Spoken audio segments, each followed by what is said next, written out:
परम विदुषी लेखिका गणिनी आर्यका रत्न श्री 105 स्वस्ति भूषण माता जी, जिन्होंने मात्र 20 वर्ष में 100 से भी अधिक किताबें लिखकर जैन समाज को अनूठा योगदान दिया है। बड़े बड़े विधान जैसे कल्पद्रुम महामंडल विधान, सिद्ध चक्र महामंडल विधान, इंद्रध्वज महामंडल विधान एवं विशेष जिनपद, पूजांजलि आदि महत्वपूर्ण साहित्य बहुत ही सरल व सुबोध शैली में लिखे हैं, जिसमें गद्य एवं पद्य साहित्य भी समाहित है। इन महान साहित्यों को पढ़कर आप भी अपने ज्ञान का विकास कर सकते हैं। साहित्य प्राप्त करने हेतु आज ही संपर्क करें। संपर्क सूत्र 9212515167 97848533787। मेरे बंधुओं,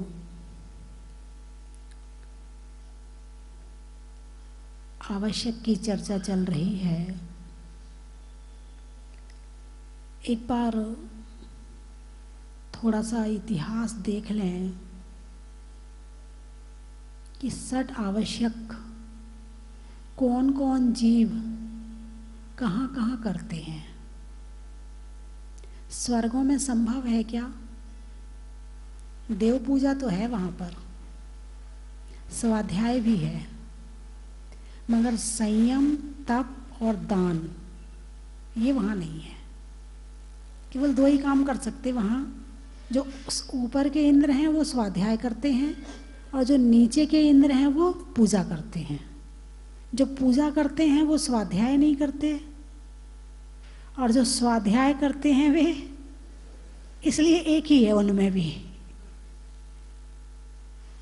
नरकों में भी आप चर्चा सुन रहे थे, नरकों में लड़ने भिड़ने से फुर्सत नहीं है। जिस दिन थोड़ा सा उदाहरण उसका अपने घर में ही देख लें कि जिस दिन घर में कलेश हो जाए, जिस दिन घर में लड़ाई झगड़ा हो जाए, उस दिन मन लगता है? पूजा में मन लगता है? पाठ विधान आदि में मन लगता है? अरे बोलिए ना, हैं? और प्रवचन सुनने के लिए आ भी रहे होंगे तो नहीं जा रहे, आज तो हमारा दिमाग खराब हो रहा है। ऐसा होता है कि नहीं होता है? यानी कि नरकों में अधिक संक्लेशता है, क्रोध है, लड़ाई है, झगड़े हैं। इसलिए वहाँ देव पूजा, गुरु उपासना, स्वाध्याय, संयम, तप और दान वहाँ संभव है ही नहीं है। इसके बाद में त्रियंच गति में देखें, क्या वहाँ कर सकते हैं क्या? किसी आपने किसी, इतने सारे घूमते हैं यहाँ पर, किसी को कभी पूजा भक्ति इनके अंदर कुछ चीज़ देखी क्या? नहीं देखी। जितने बंदर आदि हैं पेड़ों पर रहते हैं, छतों पर रहते, उनको कभी देखा क्या? नहीं देखा। कभी कुत्ते मोहल्ले में घूमते, उनको कभी देखा क्या? नहीं। गाय भैंस बाजारों में घूमती हैं, उनको कभी देखा क्या? अरे बोलिए ना, नहीं। इसका मतलब वहाँ भी संभव नहीं है। इसका मतलब देव पूजा, गुरु उपासना आदि जो षट आवश्यक हैं वहाँ भी पॉसिबल नहीं है। अब इसके बाद और चार गति में आओ, चार इंद्री में आओ। चार गति का तो सुन लिया, लेकिन अब चार इंद्री में आओ। मच्छर, मक्खी, चींटी आदि कर सकते क्या? बिल्कुल भी पॉसिबल नहीं है, क्योंकि वहाँ मन है ही नहीं है। कुत्ता, बिल्ली, बंदर आदि में तो मन है, मगर करते नहीं है। लेकिन यहाँ पर एक मनुष्य ही ऐसा प्राणी है जो अपने षट आवश्यक को पूरा करने की योग्यता रखता है। करे ना करे वो बात की बात है, करे ना करे वो बात की बात है, लेकिन पूरा करने की योग्यता रखता है। किसी के अंदर पढ़ने की क्षमता है, पढ़े ना पढ़े बात अलग है। किसी के अंदर दौड़ने की क्षमता है, नहीं दौड़ रहा है, बात अलग है। ऐसे ही षट आवश्यक का पालन करने की जो योग्यता है वो केवल मनुष्य के अंदर है। और मनुष्य में भी कौन से मनुष्य के अंदर? क्योंकि मनुष्य भी दो तीन तरह के होते, आर्य मनुष्य, मिलेच्छ मनुष्य। आर्य मनुष्य जो षट आवश्यक करते हैं, मिलेच्छ मनुष्य जो जानते ही नहीं है षट आवश्यक क्या होते हैं, भगवान क्या होते हैं, परमात्मा क्या होते हैं। ऐसे देश हैं कि नहीं आज दुनिया में? अरे बोलिए ना, ऐसे देश हैं कि नहीं? कि जहाँ पर मंदिर ही नहीं है, पूरे स्टेट में एक भी मंदिर नहीं है। पूरे भारत में तो बहुत मंदिर हैं, लेकिन संसार में ऐसे ऐसे देश हैं जहाँ पूरे देश में एक भी मंदिर ना हो। ऐसे ऐसे देश भी हैं। तो आर्य मनुष्य और मिलेच्छ मनुष्य, फिर और भेद करो तो कर्म भूमि के मनुष्य, भोग भूमि के मनुष्य। मनुष्य तो है ना, भोग भूमि में कौन होते हैं? मनुष्य होते हैं।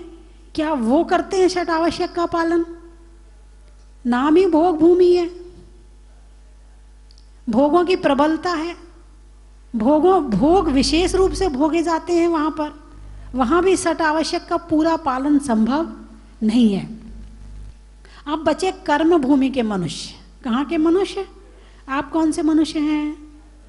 अच्छा, कर्म भूमि के मनुष्य और भोग भूमि के मनुष्यों में क्या अंतर है? भोग भूमि में 10 प्रकार के कल्प वृक्ष होते हैं। भोजनांग, भाजनांग, तूर्यांग, ज्योतिरांग, आभूषणांग है, वस्त्रांग। तो यदि वस्त्र चाहिए तो कल्प वृक्ष के पास पहुंच जाओ, वस्त्र मिल जाएंगे। भोजन चाहिए तो वहाँ पहुंच जाओ, और आपको आभूषण चाहिए तो उस पेड़ के नीचे पहुंच जाओ। इच्छा करो, मिल जाते हैं। वहाँ 10 तरह के कल्प वृक्ष हैं। उन कल्प वृक्षों के माध्यम से वहाँ पर इंसान के जीवन की जो भी आवश्यकता की पूर्ति है वो हो जाती है। ये हो गए भोग भूमि के मनुष्य, ठीक है।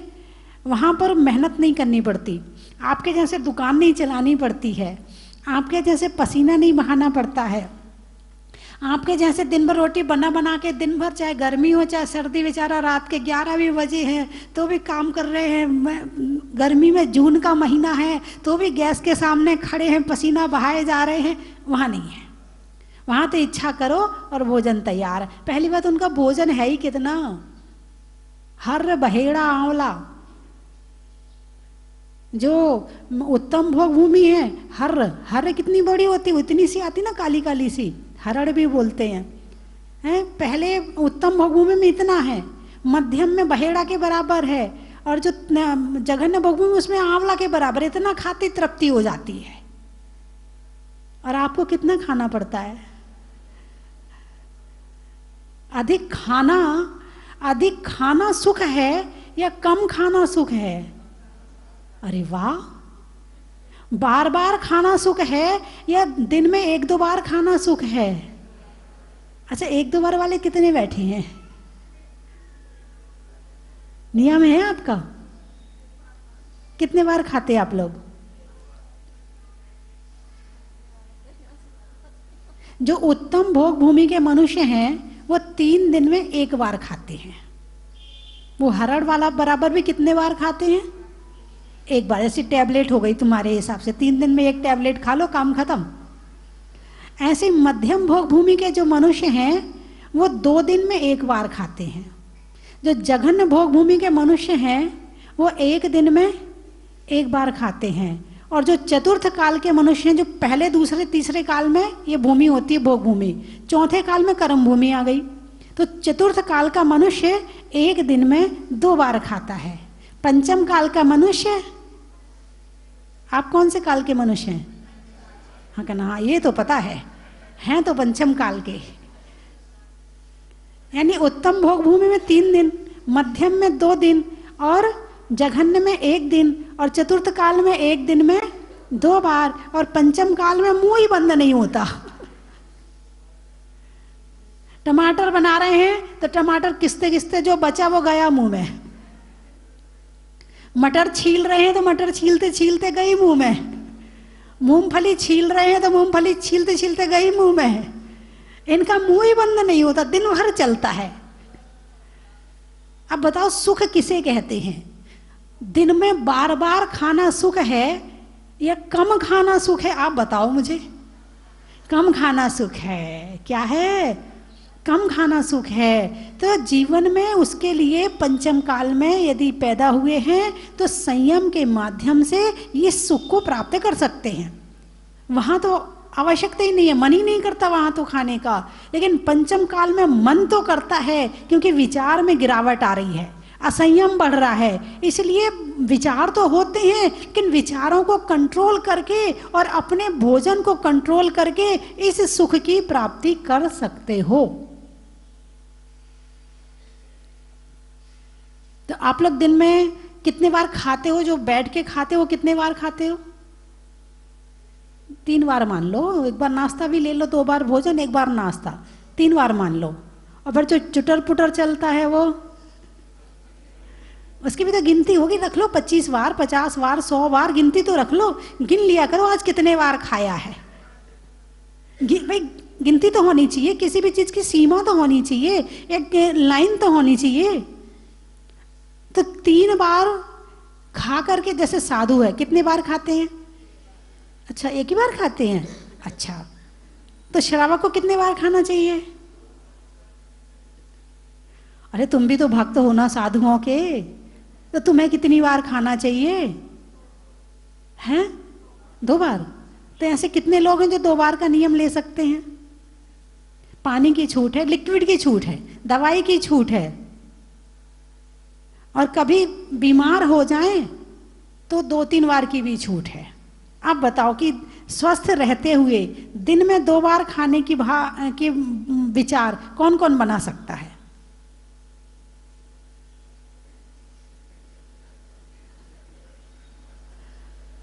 अच्छा चलो 3 बार का रख लो, 3 बार में तो काम चल जाएगा।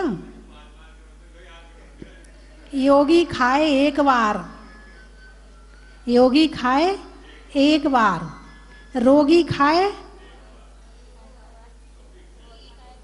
भोगी खाए 2 बार, योगी खाए 1 बार, भोगी खाए 2 बार, रोगी खाए 3 बार।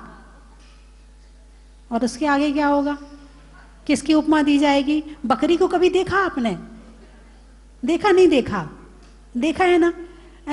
इतनी इतनी सी घास भी हो, इतनी इतनी सी भी, उसका मुंह चलते हुए देखा कभी?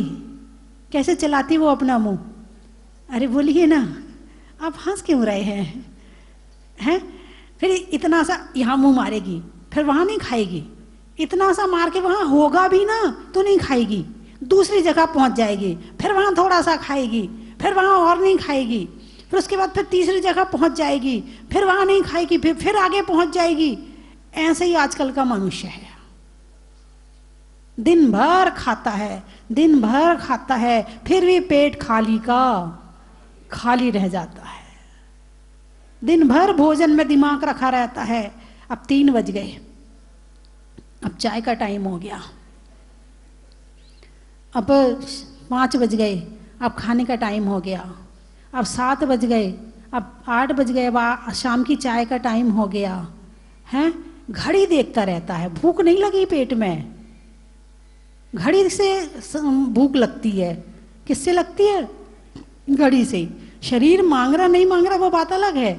घड़ी में देख लिए 11, अरे भूख पेट में नहीं लगी है, 11 बज गए, चलो खाने का टाइम हो गया। इंसान पेट के हिसाब से नहीं खा रहा है, खाने के हिसाब से खा रहा है। और जबकि खाना किस हिसाब से, जीने के लिए खाना चाहिए या खाने के लिए जीना चाहिए? अरे बोलिए ना।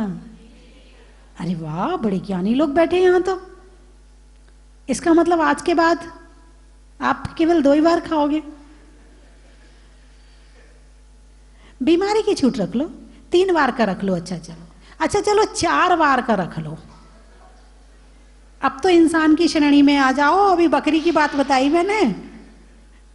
अब तो इंसान, जो पशु पक्षी है ना, वो भी रात को नहीं खाते, दिन में जितना खाते हैं उसके बाद शाम को चुपचाप बैठ जाते हैं। गाय भैंस है वो मुंह में जुगाली करती रहती, खाती नहीं है। पक्षी हैं वो पेड़ों पर बैठ जाते, दाना नहीं चुगते हैं रात में। लेकिन इंसान, शेर रात में खाता है, शेर रात में खाता है, गाय हाथी दिन में खाती हैं, और इंसान ऐसा प्राणी है दिन में भी खाता है और रात में भी खाता है। बात मनुष्य की चल रही है। अभी जो देव पूजा गुरु उपासना स्वाध्याय के बाद में संयम की बात है, ये संयम की बात है। खाने में संयम आ गया, बहुत बड़ा संयम आ गया। पीने में संयम आ गया, बहुत बड़ा संयम आ गया। शुरुआती भगवान ने भोजन से करी है। अनशन, उनोदर, व्रत परिसंख्यान, रस परित्याग, काय क्लेश, खाने पे कितने बैन लगाए हैं। कभी घी छोड़ो, कभी तेल छोड़ो, कभी ये छोड़ो, कभी वो छोड़ो। उसके साथ में कभी उपवास करो, कभी एकासन करो, कभी नियम ले लो कि ये चीज मिलेगी तो खाएंगे, नहीं तो नहीं खाएंगे, आज भोजन का त्याग है। कितना बैन लगाया है भोजन पे, क्यों? क्योंकि सबसे ज्यादा असंयम इसी से ही होता है। इस पर संयम आया और फिर संयम की गाड़ी चल पड़ेगी, फिर दिक्कत नहीं होगी। यहीं से असंयम सबसे ज्यादा हो रहा है। तो भोजन के मामले में कम से कम 4 बार का नियम रख लो कि 4 बार रोटी से ज्यादा नहीं खाएंगे। ये तो नियम हो सकता है। आपकी चखने की छूट है। हाँ, और चखने का मामला पहले पैदा हो जाता है, क्योंकि पहले के समय की माँ जितना नमक डाल देती थी कभी चखती नहीं थी, और घर में खाने वाले चुपचाप खा लेते थे। पूजा करने में स्थिरता खत्म हो रही, मन नहीं लग रहा है, तो अपनी जिनवाणी में जो नई नई पूजाएं हैं वो करनी शुरू कर दो।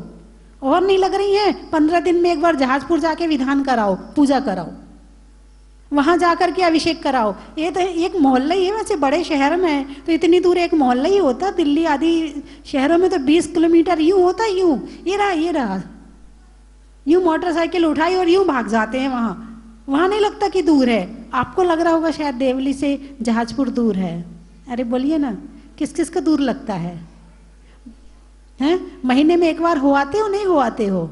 कौन कौन हो आता है महीने में एक बार? 1 2, ये तो सप्ताह वाले हैं।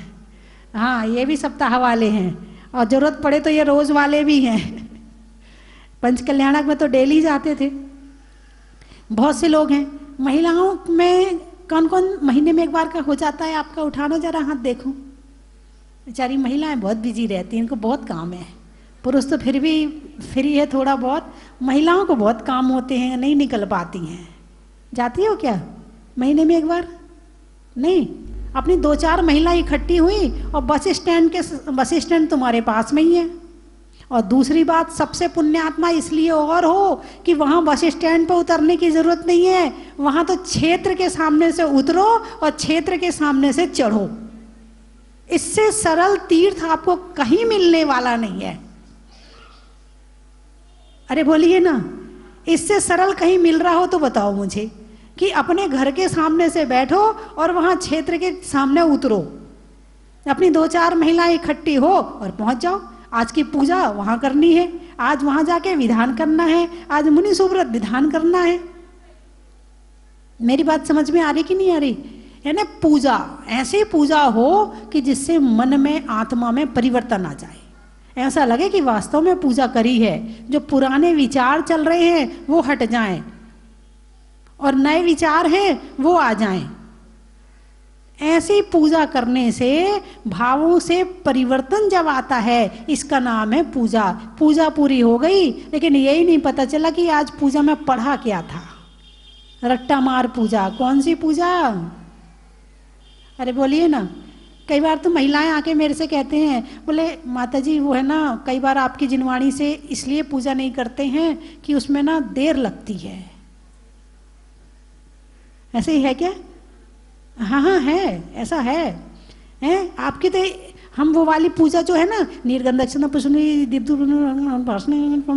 उसमें तो स्पीड से पूजा हो जाती है, लेकिन आपकी वाली पूजा में देर लगती है, क्योंकि वो पढ़ने के बाद में लय बन जाती है, और लय बनती है, भाव उतरने लगते हैं, तो अपने आप ही टाइम लगता है।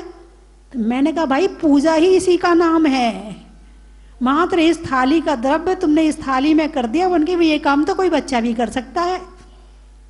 बच्चे से कहो बेटा जल यहाँ का यहाँ कर दे, कर दिया। चंदन यहाँ का यहाँ कर दे, कर दिया। बेटे से कहो अक्षत यहाँ रख दे, थोड़े से रख दिया। यदि अष्ट द्रव्य एक थाली से दूसरी थाली में कर लिया और मन में परिवर्तन नहीं आया, मन में भगवान के भाव नहीं आए, तो पूजा में कोई ज्यादा फर्क नहीं पड़ेगा। पूजा का परिवर्तन ही एक नियम है। कि पूजा के अंदर भाव परिवर्तन हो जाए। उतनी देर के लिए घर भूल जाओ, उतनी देर के लिए बच्चों को भूल जाओ, उतनी देर के लिए दुकानदारी भूल जाओ और फिर पूजा करो। इसका नाम है देव पूजा। और आप जो पूजा करते हो, यदि सब कुछ याद आ रहा है और पूजा भी चल रही है, मतलब अभी पूजा, अरे बोलिए ना, नहीं आप बोलो ना, मैं अपनी जानू, आप अपनी बताओ हैं। तो मैंने पूजा कैसे मन लगाना है पूजा में ये भी बता दिया। मंदिर चेंज कर दो, है स्थान चेंज कर दो, जिनवाणी दूसरी ले लो, नई पूजा निकाल लो, दूसरी पूजा निकाल लो। आजकल तो बहुत पूजाएं चल रही हैं, तो और वो एक ही जिनवाणी में भी कई पूजाएं कई तरह की होती हैं। पूजा चेंज कर दो। देवसास गुरु का अर्घ चढ़ा के कभी समय शिखर की कर लो, कभी 64 रिद्धि की कर लो, कभी समूह शरण की कर लो, कभी पार्श्वनाथ की कर लो। नहीं, हमारा तो नियम है, हम तो पार्श्वनाथ की करते, इसके अलावा हम दूसरी पूजा करते ही नहीं है, चाहे मन ना लगे।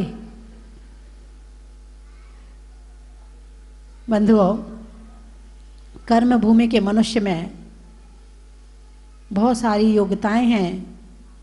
4 पुरुषार्थ कर्म भूमि का मनुष्य कर सकता है: धर्म, अर्थ, काम और मोक्ष। 4 पुरुषार्थ। इसमें क्रम क्या दिया है? सबसे पहले कौन सा है? पहले पुरुषार्थ का क्या नाम है? धर्म। दूसरे का अर्थ, तीसरे का काम और चौथे का मोक्ष। यानी अर्थ और काम बीच में है, धर्म और मोक्ष एक पहले नंबर पे है और एक आखिरी नंबर पे है। धर्म को सबसे पहले नंबर पे रखा है। यानी संसार में कोई भी काम करना हो तो पहले धर्म। सो रहे हो, पहले 9 बार नमोकार मंत्र पढ़ो फिर सो, पहले धर्म फिर सोना। जाग रहे हो, पहले नमोकार मंत्र पढ़ो फिर पाँव नीचे रखो, पहले धर्म बाद में कर्म।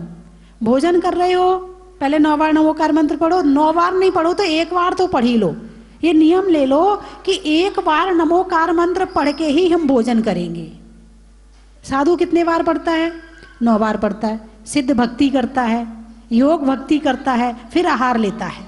लेकिन तुम 1 बार नमोकार मंत्र पढ़ के तो कर सकते हो। अरे बोलिए ना, अरे अच्छे से तो बोलो। 1 बार तो पढ़ सकते हो नमोकार मंत्र भोजन के पहले। थाली आई है, थोड़ा धैर्य, एकदम खाने मत भिड़ जाओ। नमो अरिहंताणम, नमो सिद्धाणम, नमो आयर्याणम, नमो अज्झाणम, नमो ले सबशावणम, ऐसे भाव बनाओ, उसके बाद शुरू करो। ऐसा हो सकता कि नहीं हो सकता है? कौन कौन कर सकता है 1 बार नमोकार मंत्र पढ़ना भोजन के पहले? उठाइए हाथ। जो टीवी में देख रहे हैं वो भी उठा लें हाथ। वाह भैया, आपने नहीं उठाया? उठा लिया था? अच्छा, मैं देख नहीं पाई, बहुत बढ़िया। एक बार फिर उठाना, मैं देख नहीं पाई आप सबको। हाँ, जो टीवी में देख रहे हैं उनको भी देख रही हूँ मैं। आप भी हाथ उठाएं। नहीं, बहुत सारे लोग, मुझे इस बात की खुशी है कि जब यहाँ लोग आते हैं मेरे पास में टीवी में प्रवचन सुन के, तो वो एक ही बात कहते हैं कि बोले माता जी, प्रवचन में जो आप नियम देती हैं हम सारे नियम लेते हैं। हाँ, टीवी में देख करके भी बहुत सारे लोग नियम लेते हैं, ये बहुत बड़ी बात है। जो काम सामने होना चाहिए था वो परोक्ष में भी हो रहा है, ये बहुत बड़ी बात है। तो बहुत सारे लोगों ने नियम लिए हैं। तो कितने बार नमोकार मंत्र पढ़ना है? केवल 1 बार। पहले धर्म बाद में कर्म। घर से बाहर जा रहे हो, नमो अरिहंताणम। ज्यादा ना बोल पाओ, नमो अरिहंताणम। एक वाक्य बोल लो बस। कुछ भी किसी से बातचीत करनी है, जय जिनेंद्र। पहले धर्म बाद में कर्म। नहीं, अभी बहुत लोग नहीं करते हैं।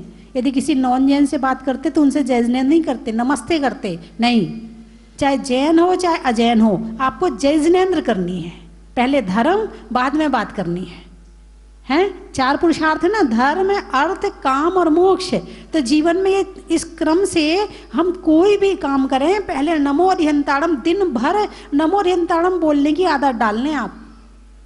दिन भर या नमो रियंताड़म बोल लें, या ओम नमः बोलें, या ओम नमः सिद्धेव्या बोलें, या नमो रियंताड़म या नमो सिद्धाड़म बोल दें, कुछ भी बोल दें, मगर जीवन में अपने इस आदत को बना लो कि हमें हर काम के पहले हमें एक शब्द तो बोलना, कुछ नहीं बोलो तो ओम ही बोल दो, क्योंकि उसमें भी पंच परमेष्ठी विराजमान है। डकार भी आ रही है तो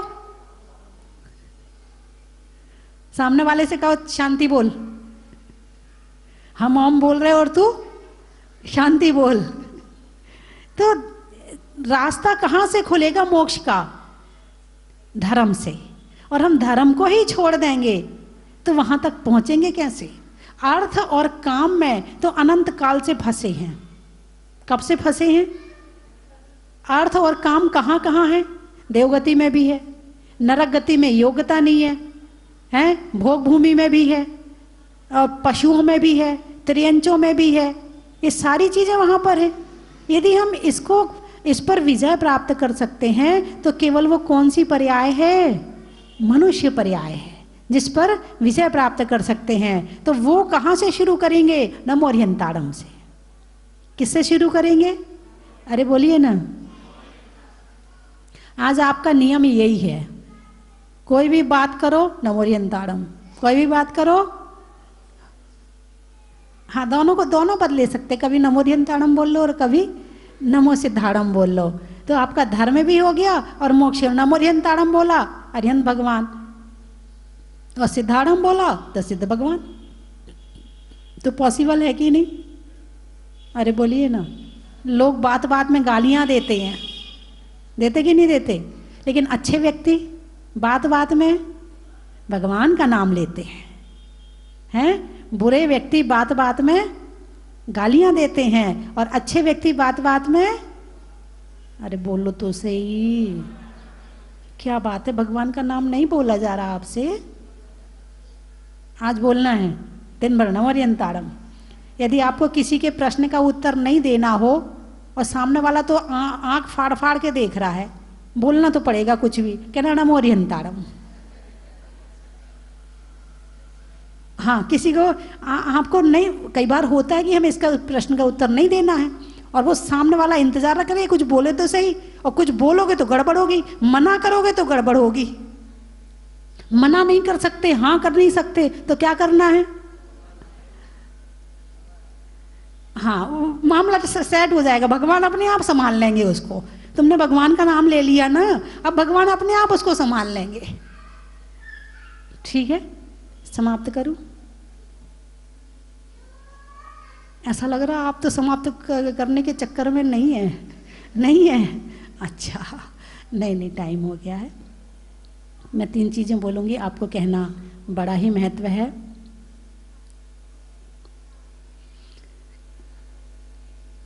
होने में नम का, शरीर में दम का, और बार बार बोलने में नमो रियंताड़म नमो सिद्धाड़म का, पानी में खोलने का, बनिया में तौलने का, और आपके जोर से बोलने का, बिजली में तार का, शास्त्रों में समय सार का, और मंत्रों में नमोकार का, लेने में मौन का, प्रश्नों में कौन का, और मंत्रों में ओम का।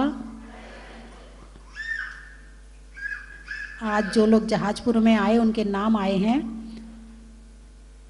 सड़क में टोल का, धरती में गोल का, और आने वालों में घाटोल का, त्रियंचों में बिल्ली का, डंडा में गिल्ली का, और आने वालों में दिल्ली का, भोजन में जवे का, भोजन में जवे का, रसोई में तवे का, और आने वालों में पुणे का, गाने में सुर का, नृत्य में नूपुर का, आने वालों में जयपुर का, वृक्षों में बड़ का, बड़ की जड़ का, और आने वालों में अलीगढ़ का, गुरुओं के आशीर्वाद का, नहीं होने में विवाद का, और आने वालों में फरीदाबाद का, प्रभु की मूरत का, मनुष्यों की जरूरत का, और आने वालों में सूरत का, चेहरे में नैन का, बोलने में बैन का, और आने वालों में उज्जैन का, फूल में कांटा का, रसोई में आटा का, और आने वालों में कोटा का। आप कहाँ से आए हैं? बड़ौद से? अच्छा, जेब में नोट का, नेता में वोट का, और आने वालों में बड़ौद का। फूल में कली का, तपस्या में बाहुबली का और आने वालों में देवली का। बोले 24वें भगवान की। उस यात्रा की भूमिका को निहारते हुए जहाँ हमने देखा कि हमारी यात्रा निगोध से प्रारंभ हुई, निगोध से प्रारंभ करने के पश्चात स्थावर पर्याय को प्राप्त किया। स्थावर पर्याय के बाद त्रस पर्याय को दुर्लभ चिंतामणि रत्न के समान 2 इंद्रिय 3 इंद्रिय आदि पर्यायों को प्राप्त किया। वहाँ के उन दुखों को देखते हुए उस पंचेंद्रीय पशु के दुखों को देखा, उनके जीवन को देखा कि वास्तव में उनके जीवन में कितने दुख, कितने यातनाएं, किस प्रकार के कष्ट उन्हें प्राप्त होते हैं।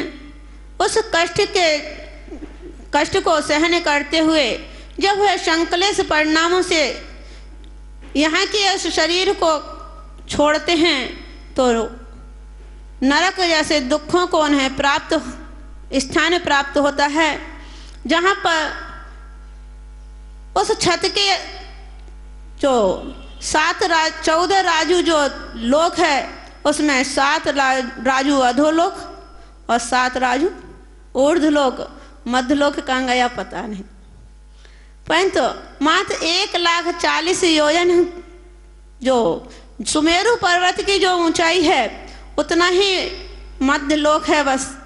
तो जहाँ 7 राजू अधोलोक और 7 राजू ऊर्ध्वलोक को देखते हैं, वहाँ मध्यलोक की गणना 1,40,000 योजन की जो फैलाव है वो है ना एक शून्य के समान है। उसका कोई राजू के सामने योजना का कोई महत्व नहीं होता।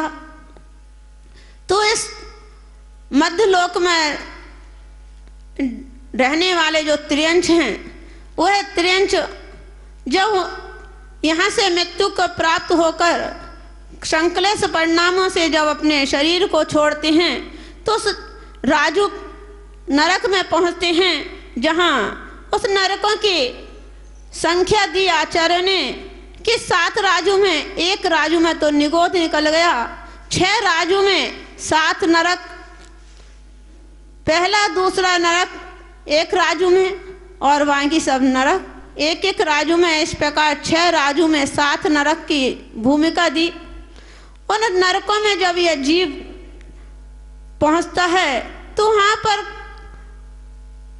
यहाँ पर जैसे 9 महीने इंतजार करना पड़ता है बच्चों को बाहर आने के लिए।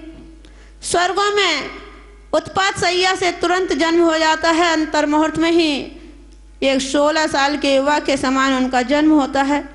इसी प्रकार से नरक में भी उनके जन्म के स्थान हैं, जो छत के उस नरक की जो छत जिसे कहते हैं, वहाँ पर उनके आकार बने हुए हैं, कहीं कुंभी के आकार, कहीं ऊंट के आकार, कहीं छपकली के आकार। इस प्रकार से उनके जन्म लेने के स्थान बने हुए हैं।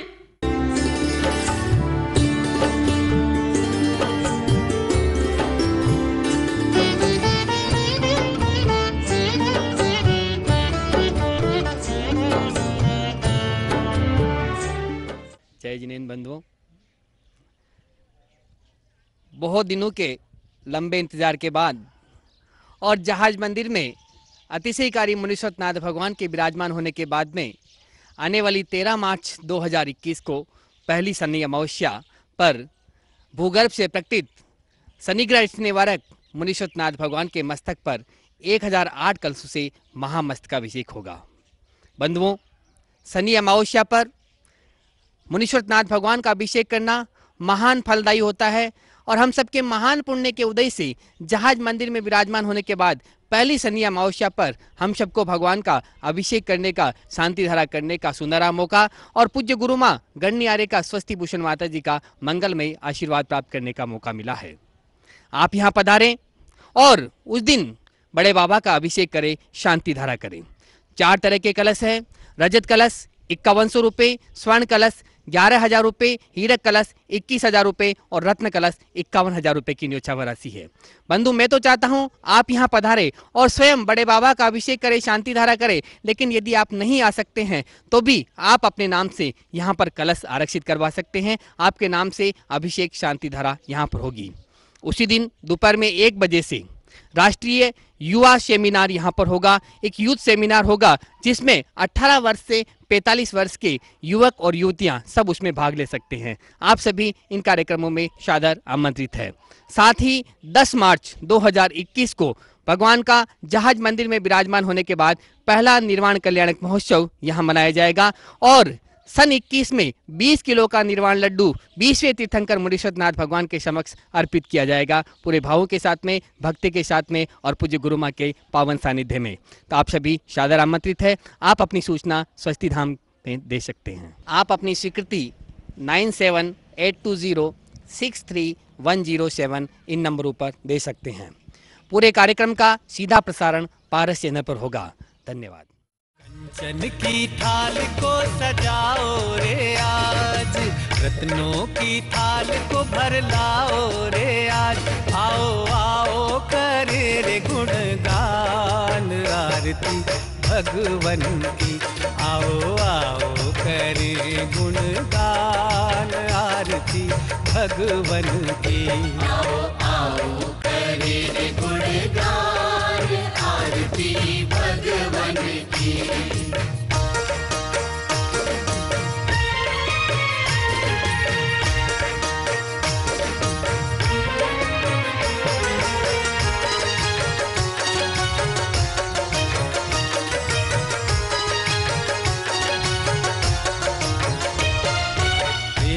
सुमित्र के राज दुलारे, माँ पद्मा जी के नैनों के तारे। पिता सुमित्र के राज। परम विदुषी लेखिका गणिनी आरिका रत्न श्री 105 स्वस्ति भूषण माता जी, जिन्होंने मात्र 20 वर्ष में 100 से भी अधिक किताबें लिखकर जैन समाज को अनूठा योगदान दिया है। बड़े बड़े विधान जैसे कल्पद्रुम महामंडल विधान, सिद्ध चक्र महामंडल विधान, इंद्रध्वज महामंडल विधान एवं विशेष जिनपद, पूजांजलि आदि महत्वपूर्ण साहित्य बहुत ही सरल व सुबोध शैली में लिखे हैं, जिसमें गद्य एवं पद्य साहित्य भी समाहित है। इन महान साहित्यों को पढ़कर आप भी अपने ज्ञान का विकास कर सकते हैं। साहित्य प्राप्त करने हेतु आज ही संपर्क करें। संपर्क सूत्र 9212515167 97848 53787।